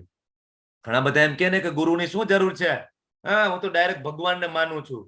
ઓલા બધા અત્યારના મૂવી જોય ને, બોલીવુડના મૂવી, હું કોઈ વચેટિયાને માનતો નથી, હું તો ડાયરેક્ટ ભગવાન પાસે જાઉં છું. અરે ડાયરેક્ટ તમે તમારા સિટીનો સામાન્ય ધારાસભ્ય હોય ને એને પણ મળવા જઈ શકતા નથી. એને મળવા માટે પણ તમારે 2 જણાની અપોઇન્ટમેન્ટ લેવી પડે. કેટલી આજીજીજી કરવી પડે. ઓલો બાર પટ્ટાવાળો બેઠો હોય એના ખિસ્સા થોડા ભારે કરવા પડે, ત્યારે કદાચ અપોઇન્ટમેન્ટ મળે. તો આ તો કૃષ્ણ છે, અનંત બ્રહ્માંડોના સ્વામી છે, ત્રિલોકના અધિપતિ છે. શું લાગે છે આવડા મળમૂત્રનો થેલો લઈને એને મળવા જઈશું? નહીં, શક્ય નથી. તો એના અધિકારી જે સ્ત્રોત છે, જે ગુરુ શિષ્ય પરંપરામાં આવે છે, એનો એપ્રોચ કરી એના શરણે જઈએ તો આપણે જરૂરથી કૃષ્ણના શરણે જઈ શકાય છે. એટલે ગુરુની શું જરૂર છે? ભગવાન પોતે કહે છે કે નહીં, હું જયારે આવું છું ને, જો અહીંયા કૃષ્ણજી છે, બરાબર, અને એમની સાથે કોણ છે? બલરામજી. એમના ગુરુ આયા છે. શું નામ છે એમના ગુરુનું? સાંદીપની. સાંદીપની. કૃષ્ણ પોતે આવે છે ને ત્યારે ગુરુકુળમાં જાય છે, દીક્ષા લે છે, ગુરુ ધારણ કરે છે. એટલે ભગવાન કહે છે કે જવાનું, ગુરુની પાસે જઈને શું કરવાનું? પ્રશ્ન પૂછવાના. કેવા પ્રશ્ન પૂછવાના? તો કે ભાઈ મારી ઘરવાળી કેટલાય સમયથી જતી રહી છે રીસામણે, કઈ રીતના પાછી લઈ આવવાની? આવા પ્રશ્ન. શેર બજારમાં બહુ મોટું નુકસાન ગયું છે, હવે કઈ રીતના પાછા પૈસા લઈ આવવાના? આવા પ્રશ્ન નહીં, આધ્યાત્મિક પ્રશ્ન પૂછવાના. અને પ્રશ્ન પૂછી લીધા પછી શું? પ્રશ્ન પૂછી લીધા, હાલો બાપુ જય સિયારામ, હવે હું જાઉં છું, આવું નહીં. એ લખ્યું છે સેવયા, સેવા કરવાની. ગુરુની સેવા કરવી જોઈએ. ભગવાન એ લખે છે ગુરુની 2 રીતના સેવા થાય. એક તો વાણી સેવા, બીજું વપુ સેવા. અત્યારે અહીંયા જે કઈ આપણે કરી રહ્યા છીએ એ આપણા ગુરુજી શિક્ષા ગુરુ શ્રીલ પ્રભુપાદની વાણી સેવા કરીએ છીએ. શું કીધું છે શ્રીલ પ્રભુપાદે? તો તમે ભગવદ ગીતાના જ્ઞાનનો પ્રચાર કરો. તો આપણે બધા શું કરીએ છીએ? એ જ કરીએ છીએ. તો આ પણ આપણા ગુરુની સેવા છે, બરાબર. પછી હવે આપણને એમ થાય કે ભાઈ હું તો બહુ પાપી છું અને હવે આ ભગવદ ગીતા કેમ હું વાંચું? કેટલા બધા પાપ કર્યા છે. કોઈ જોશે તો એમ કહેશે કે 100 ચૂહી બિલ્લી 100 ચૂહી માર કે બિલ્લી હજકો નીકળી. કેટલાય બધા ઉંદેડા મારી નાખ્યા ને હવે ભાઈ આ બહુ મોટા ભક્ત થઈ ગયા છે, આવું મને કહેશે તો ભગવાન કે કાંઈ વાંધો નહીં. કદાચ તને બધા પાપીઓમાં સૌથી મોટો પાપી ગણવામાં આવે ને તોય તારે ચિંતા નથી કરવાની. તું છે ને ભાઈ આ દિવ્ય જ્ઞાન રૂપી નૌકામાં સ્થિત થઈ જા. કઈ નૌકા? તો કે ભગવદ્ ગીતા. ભગવદ્ ગીતાના જ્ઞાન રૂપી નૌકામાં તું આવી જા અને દુઃખોના સાગરને પાર હું કરાવી દઈશ. તમે બધા 51 જણા અત્યારે નૌકામાં સવાર થયા છો. જો અહીંયા બધા ભક્તો છે, બે હાથ ઊંચા કરીને હરે કૃષ્ણ કૃષ્ણ કૃષ્ણ હરે હરે, હરે રામ રામ રામ હરે હરે, ખૂબ જ આનંદમાં છે. અને અહીંયા બાકીના બધા જો એકાબીજાને મારી નાખવાનું, કાપી નાખવાનું, ભવસાગરમાં બધા ફસાયેલા છે. બરાબર? એટલે બિલકુલ ચિંતા નહીં કરવાની. ગમે એટલા પાપ કર્મો કેમ ના કર્યા હોય, અનંત જન્મોના પાપ કર્મો ભગવાન કૃષ્ણના માત્ર એક નામથી વોશ આઉટ થઈ શકે છે. એક જ નામ છે, પૂરતું છે તમારા અનંત જન્મોના પાપ કર્મો ધોવા માટે. બરાબર? એક સરસ મજાની ઘટના છે. એક મૃગારી કરીને એક શિકારી હોય છે, એ જંગલમાં શિકાર કરતો હોય છે. અને એ શિકાર કેવી રીતના કરે? તો કે ઓલા બધા સસલું, હરણ હોય ને, બધાને અધમુવા કરે. બરાબર? કોકના ગળામાં તીર મારે, કોકના મોઢામાં, જીભમાં, મરી ના જાય પણ અધમુવા. બરાબર? હવે નારદજી ત્યાંથી નીકળે ને આ બધા પશુઓ એની સામે નીકળે અધમુવી હાલતમાં. નારદજી જ્યાંથી પશુઓ આવતા હોય ને દિશામાં ચાલીને જાય છે. ભાઈ આવું કોણ કરે છે? નારદજી જાય છે, દિશામાં આગળ વધે છે ને તો ત્યાં સામે મોટી કહેવાય એકદમ કાળું શરીર, મોટી મોટી આંખો, બરાબર, અને જોવે છે. કોણ છે? તો કે મૃગારી. હરે કૃષ્ણ. એક મિનિટ.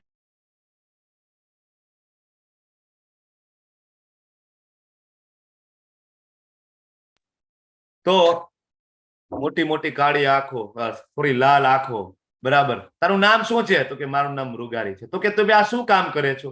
તો કે મારું નામ જ મૃગારી છે. આ બધાને મારી નાખવા, વધ કરવામાં મને ખૂબ આનંદ થાય છે. તો કે મારે તને એક વાત કેવી છે. હું તારી પાસે કંઈક માગું? બરાબર? તો કે હા બોલો ને. તો કે જો તને વાંધો ના હોય ને તો હું તને એક વાત કહું. મને કે તારા ઉપર બહુ દયા આવે છે. તો કે શું કામ? મારા ઉપર શું કામ દયા? તો કે ના, તારા ઉપર એક ઉપર નહીં પણ મને બે ઉપર દયા આવે છે. તો કે ભાઈ મારા ઉપર શેની દયા આવે છે? તો કે જેવી રીતના તું આ બધાનો અધમુવા કરેશ ને એમ તારે પણ આગલા જન્મમાં અધમુવા કરશે. આ જ બધા પશુઓ તને પણ મારશે. અને એ પછી એમને કહે છે કે આ બધું જ્ઞાન તમે મને આપો છો તો આમાંથી બહાર નીકળવાનો રસ્તો પણ તમે મને આપો. બરાબર? સોલ્યુશન આપો. તો કે આ બધું છોડી દે. છોડી ને ભગવાનના નામમાં તું લીન થઈ જાય. તો કે ભાઈ ખાવા પીવાનું શું થશે? મારા પરિવારનું કેમ થશે? તો કે તું ચિંતા ના કર, એટલું ખાવા પીવાનું આવશે તારે વધશે.